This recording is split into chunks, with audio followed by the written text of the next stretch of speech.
Well, good evening, visitors. Welcome to the Australian War Memorial's Last Post ceremony. My name is Richard Cruz, and joining us today from the Royal Australian Air Force is Warrant Officer Gerard Goff. We warmly welcome the family of Private Phillip Thomas Donnelly, whose story will be told shortly. We welcome the veterans who have served, those that are still serving, and the families that love and support them. We acknowledge the members of RSL and Services Clubs Association, RSL Victoria and RSL Queensland, who are watching the broadcast of this ceremony across Australia. During this evening's ceremony, wreaths will be laid at the base of the Pool of Reflection by family and visitors to the memorial. Could I ask you to please stand and join in singing the National Anthem?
If you're able to be seated, please be seated.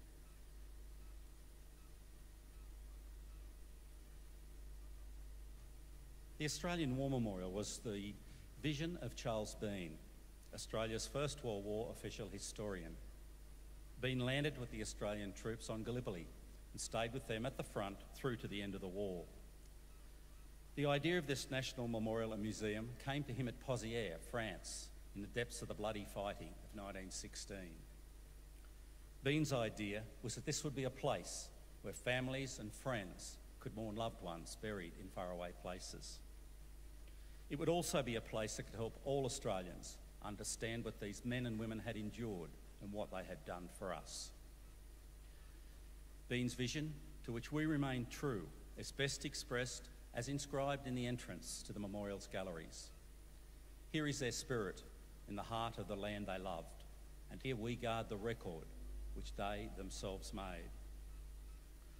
Tonight we'll read the story behind just one of those on the Roll of Honour, which lists the names of more than 102,000 men and women who have given their lives for us in war and operations for more than a century. But first we present a lament, Flowers of the Forest. Wreaths and floral tributes will now be laid at the base of the Pool of Reflection.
Today, we remember and pay tribute to Private Phillip Thomas Donnelly.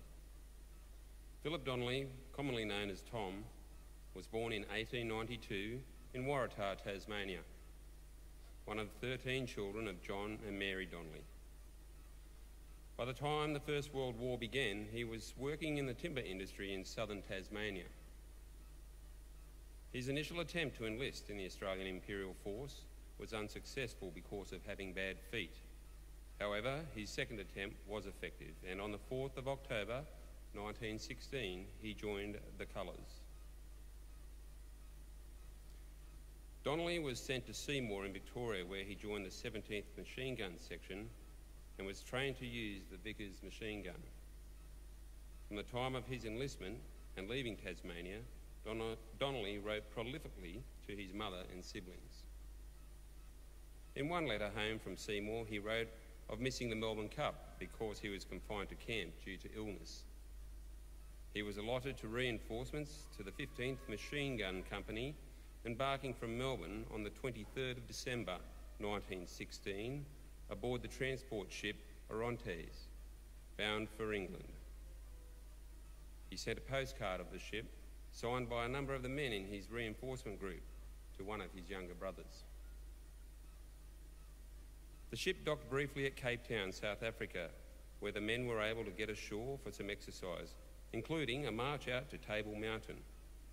The voyage to England continued later that day. Disembarking at Plymouth in mid-February 1917, Donnelly was sent to Perham Downs for further training. On the 21st of April, he was admitted to hospital with German measles. In a letter to his mother, he wrote, "I should have been going away tonight, but I managed to get German measles, so I had 16 days in hospital. It was not because I was ill, it was on account of the other men getting it." Donnelly sailed for France in mid-June and spent several months at the machine gun base details depot at Camier.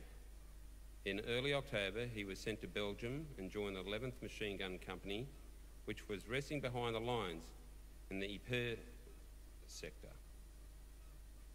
Soon after, Donnelly's company took over positions from a British machine gun company. On the 12th of October, the 11th Machine Gun Company supported the attack by the 9th and 10th Infantry Brigades towards Passchendaele. The company suffered over 40 casualties over the next 4 days. November saw the 11th Machine Gun Company back in France for rest and training. In early December, the company manned positions in the Le Touquet-Ploegstad sector, and in the latter half of the month, the company returned to France for rest and training. In March 1918, the machine gun companies of the Australian Infantry Brigades were formed into battalions, and the 11th Machine Gun Company became part of the 3rd Machine Gun Battalion. Later that month, the German Army launched its spring offensive. By the 29th of March, the 11th Machine Gun Company was in defensive positions near Salé-le-Sec. The following day, the company was in action, supporting the infantry as they attempted to halt the German advance near Villers-Bretonneux. By 11 p.m, the Germans had been forced to halt their attacks and regroup. At some point during the day, Donnelly was severely wounded in the right buttock, which caused further internal damage. He was admitted to the 11th Field Ambulance, where he underwent initial surgery. His condition remained serious, and he was transferred to the 3rd Canadian Stationary Hospital at Doullens on the 2nd of April, but he died shortly after arrival. Philip Donnelly was laid to rest, and the Doullens Communal Cemetery, Extension Number 1, later that afternoon. His name is listed on the Roll of Honour on my right, among almost 62,000 Australians who died while serving in the First World War. His photograph is displayed today beside the pool of reflection. He can be seen in the front row, second from the left.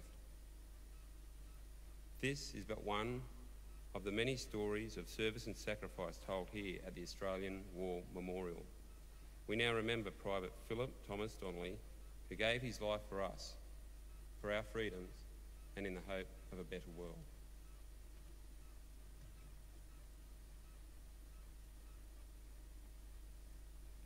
If you're able, please stand for the reading of the ode and the sounding of the last post.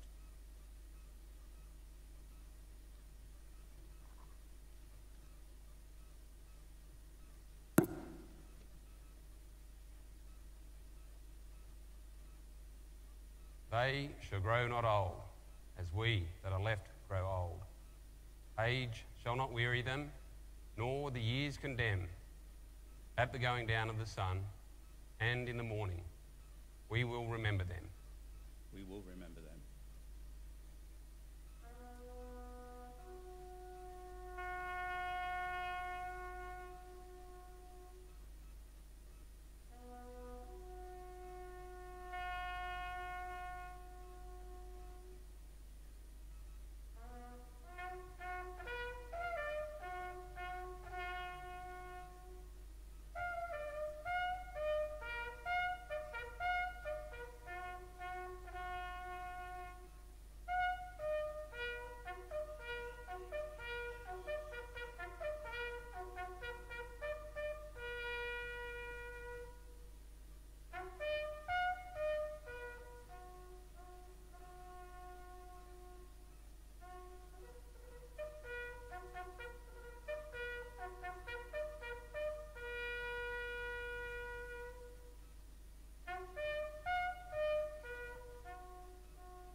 Lest we forget.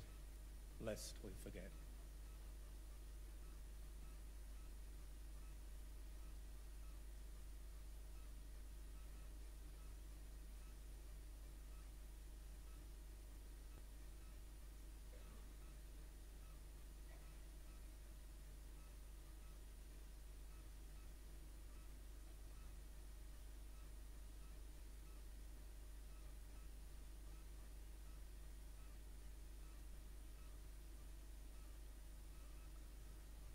We leave you this evening with the words of the memorial's founder, Charles Bean.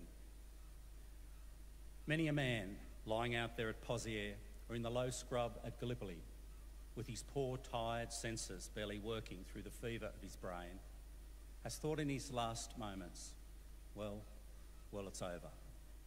But in Australia, they will be proud of this. Ladies and gentlemen, girls and boys, that concludes this evening's last post ceremony.